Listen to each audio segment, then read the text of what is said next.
Vamos a hablar un poco de lo que sucedió en Argentina. Yo creo que hay que poner ojo.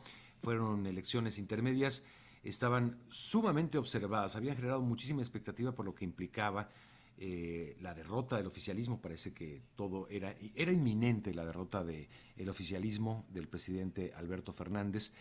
Pero parece que no estuvo tan grande esta derrota. Sí, fue derrotado el oficialismo, pero no tan grande como se esperaba. Escuchaba las palabras de Alberto Fernández el día de ayer, pues prácticamente festejando y diciendo a celebrar, a celebrar a las calles, como si hubiera sido un triunfo. Vaya, quizás fue un triunfo porque no fue tanta la derrota, pero la verdad es que pierde la mayoría del oficialismo allá en Argentina y eso abre un espectro muy interesante para lo que pueden ser las elecciones ya presidenciales. En ese marco se está moviendo Argentina, el péndulo cambia y muy posiblemente la derecha tome el control. Bueno, va a tomar el control por lo pronto de varios composición, de varias alianzas. Pero sí, me parecía que Alberto Fernández vendía una derrota como victoria o algo así quería frente al electorado. Pero bueno, hablemos con alguien que sabe mucho del tema, que es Daniel Sobato, director regional para América Latina y el Caribe en el Instituto Internacional para la Democracia y la Asistencia Electoral, IDEA. Daniel, qué gusto saludarte, bienvenido. Muy buenos días, Mario, un placer saludarte. Oye, a ver, cuéntanos, se esperaba una muy fuerte derrota del oficialismo, fue derrota, pero no tanto aparentemente. Derrota amortiguada, le he llamado yo, Amortiguada. le he puesto Bueno. el título a un artículo Mm, que analiza los resultados de esta elección.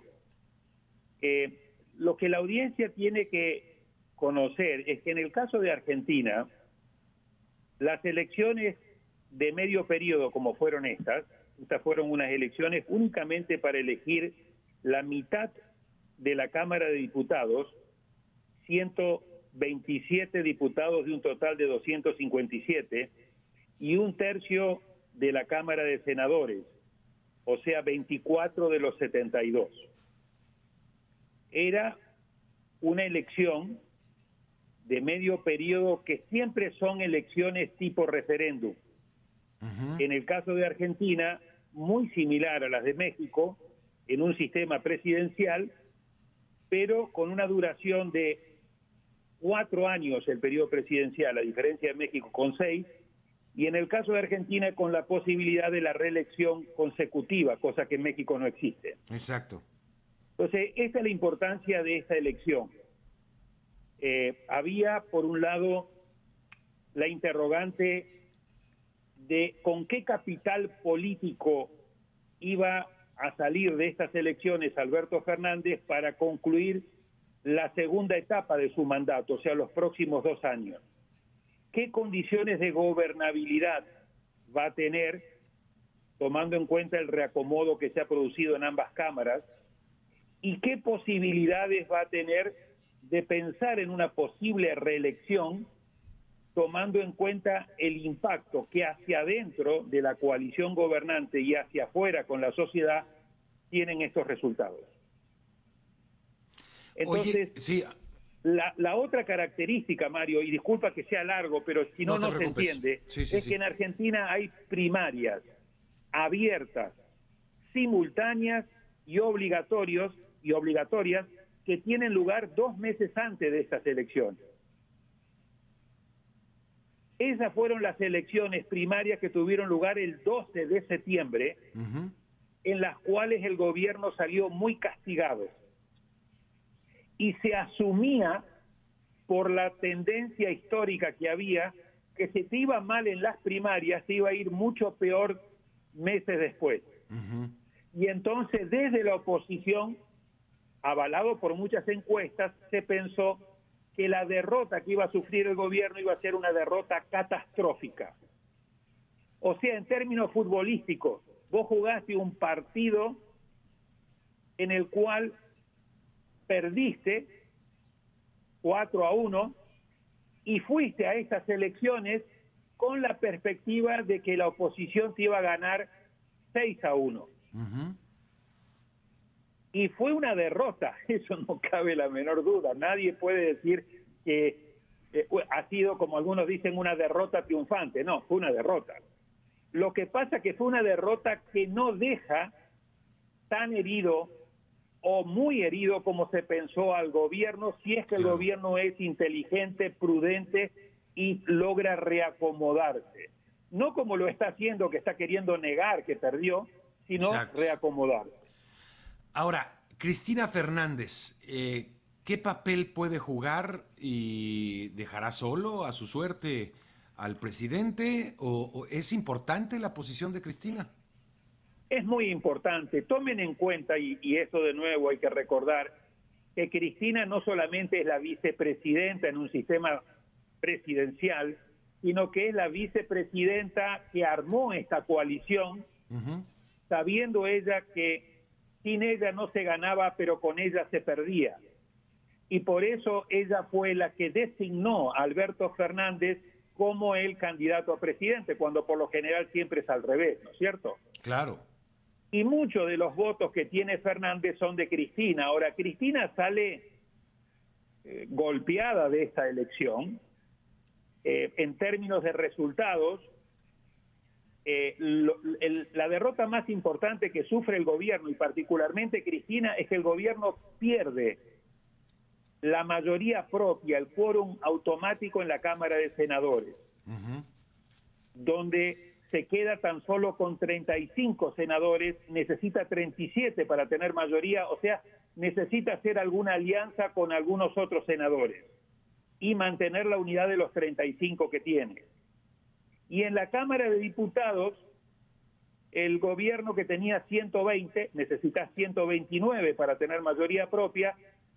De momento, y digo de momento porque se están terminando de contar los votos, quedaría con 118 y la oposición con 116. No queda mal en términos cuando transformar los votos en cargos, pero a nivel nacional el gobierno queda 8 puntos por detrás de la oposición.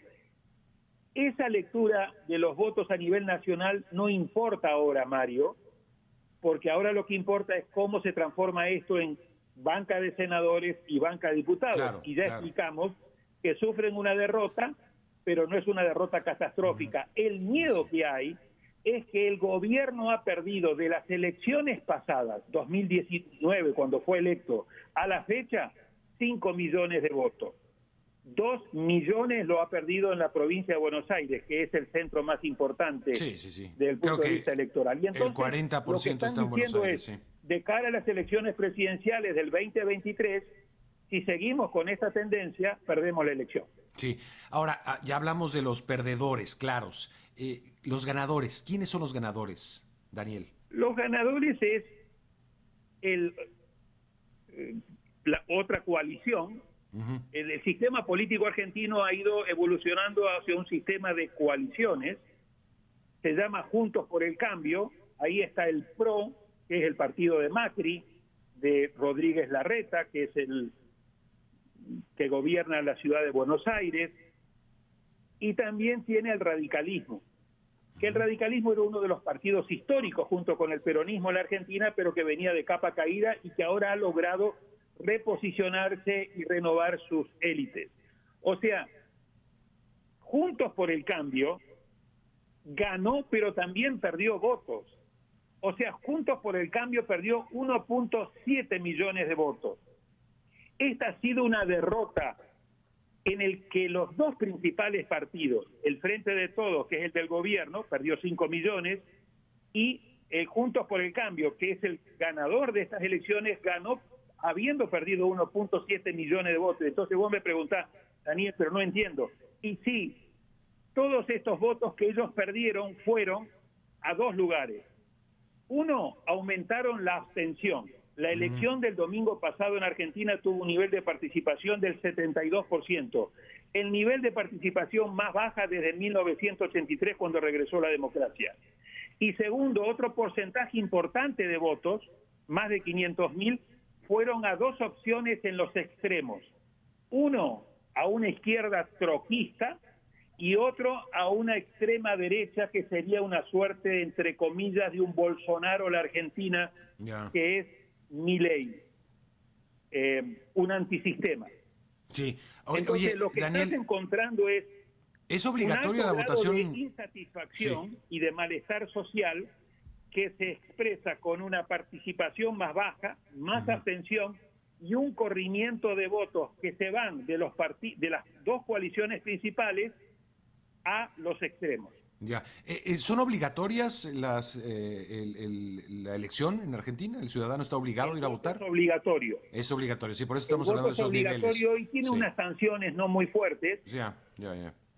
Sí, pero estamos Argentina hablando era un país acostumbrado a votar, yo te diría fácil, por encima del 76, 79, 80%.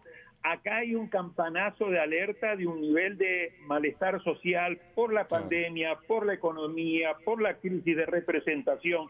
Por eso no hay que sacar números alegres, ¿me explico? Sí, totalmente. Y hay que desagregar muy bien. Ahora, ¿cómo queda la oposición? La oposición queda muy bien posicionada con la esperanza de que tiene que unirse hacia adentro, renovar su liderazgo, ver quién en su momento va a tener la candidatura, eso es todavía muy temprano, pero ahí comienzan a posicionarse, y ver qué tipo de oposición leal le hace por dos razones. Primero, porque Argentina tiene en este momento 50% de inflación, 10% de desempleo y 40% de pobreza, y tiene que negociar con el Fondo Monetario Internacional, Mario. Y el fondo le ha dicho que no va a negociar con la Argentina si no hay un gran consenso político, social, que incluye lo sindical.